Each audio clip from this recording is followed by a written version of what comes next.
Jamal, Niaz here with Mike Goldberg after an insane Bellator Dublin card. The last time we spoke with each other, it was another stat card, but I think this is a lot different in terms of the magnitude of the event. The guys on the card, it's pretty much an SPG extravaganza, really, wasn't it? You know, I joked earlier in the week that we might as well just have it at the gym.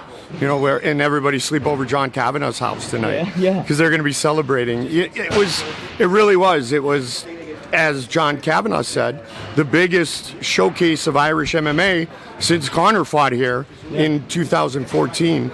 And James Gallagher, who has all those qualities as far as being a showman, he's got a little bit of Conor, he's got a lot of Gunnar Nelson in his fighting skills.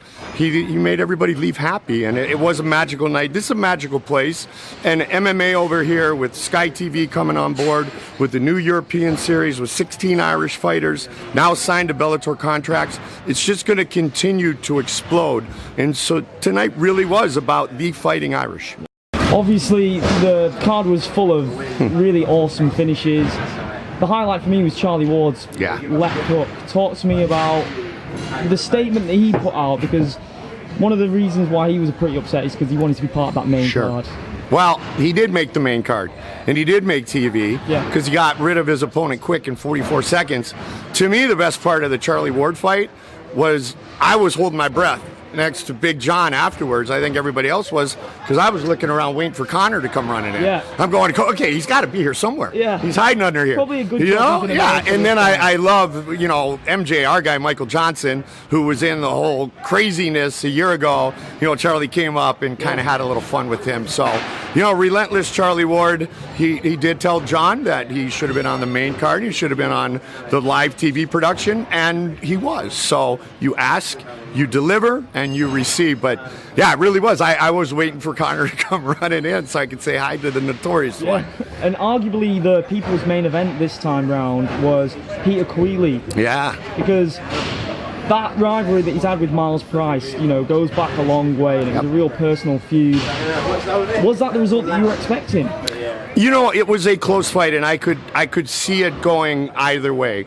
I think what you saw with Peter was an adrenaline dump, and I think he would be the first to admit it. And there was a lot of pressure on Peter because of the whole storyline and the backstory. And when we talked to Peter earlier in the week, he was very calm, cool, and collected, but he was very proud to be from here and proud of his friend, and he felt like the word rat was the appropriate word to use when talking about Miles Price. Now, Miles will give you a different side of the story. He'll say the ticket was already purchased. He didn't know that was going to be the case. He didn't go there to help Khabib. What this sport is all about, though, was the hug and the handshake afterwards, and Miles going over to John Kavanagh in that corner, and Peter going over to Team Rhino's corner. So, in the end of the day, they're both from here, and now it's squashed for now. I get why people were angry. I understand it. It was the kind of battle that you want to see in a grudge match like that.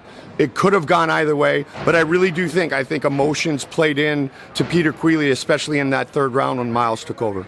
And also, you can't go without mentioning the maturity of James Gallagher in that main event. To bounce back from defeat, the way that he's handled fight week, the fact that he said he's felt no pressure at all, he's thrived in it, and he more than showed that out there, didn't he? Well, you know what? I like what he said afterwards. He said there were people who said some really mean stuff to me, and I mean, they attacked me. And we've all been there. But he was there at a different level, because when you showcase yourself like he does, much like Conor does, you make yourself very vulnerable when things don't go well. And he did that, and it happened against Ricky Bandejas. When I talked to James Gallagher this week, I talked to a very mature 22-year-old who said, I looked in the mirror, I have one person to blame, and I saw that person in the mirror. He said, I'm going to work on this, my emotions, my maturity. I shook hands. I handled my loss. I took defeat with class. And I told James this before the weigh-in yesterday. I go, you know what, bud, if this is truly where you are mentally at this age, if this is where you're going to stay mentally strong and keep everything in check, even though you're going to put on a show, you are going to be the superstar you want to be. And he was very humble. He said, Goldie, that's awesome coming from you. And you saw it tonight. He stuck with his game plan. He went right in for the choke. and now he can smile, and his mom being in there before her birthday. It was a nice but moment. it really was a great moment, and he gives love to his grandfather, and we say prayers to his grandfather. But the real deal is the maturity that I've seen from Madison Square Garden to now in James Gallagher. This kid gets it, plain and simple, and if he stays on track mentally, the skills are all there, and superstar status is just another fight or two away. And Scott Coker mentioned this week, the talks are obviously, when one tournament's ending, another talk of another tournament's going to be coming up. It's the featherweights, supposedly this time up. And James Gallagher was mentioned as one of those potential names. AJ McGee, there's so many. Aaron Pico. Yeah. That division is absolutely stacked. Yeah, and we've got the crazy fight between Patricio Pitbull and Michael Chandler. Yep. Champion against champion. But yeah, 145 has some superstars in it. AJ McKee is an absolute stud.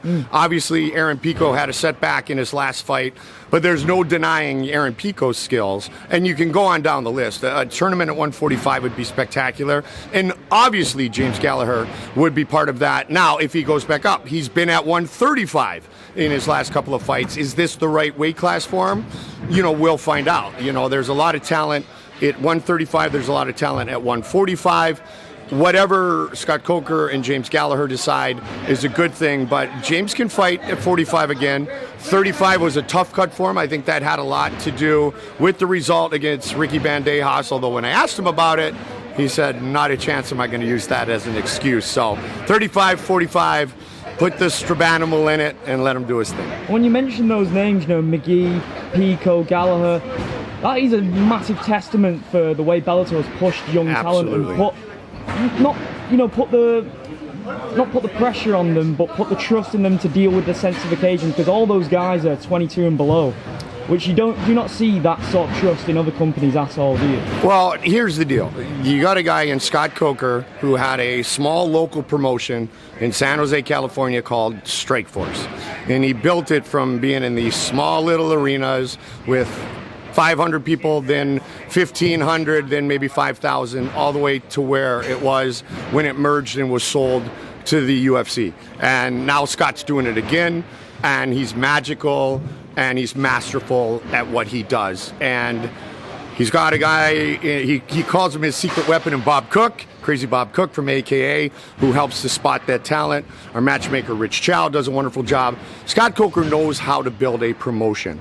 And when Scott Coker took over Bellator, you knew it was only a matter of time until Bellator came to the point where it is today, and it's going to continue to rise just for the reason you talked about. Because not only are there stars in Bellator, but there are young stars, and there are extremely talented stars, and they are going to be the superstars of the future. Not just James Gallagher, the AJ McKees and the Aaron Picos of the world as well. Definitely.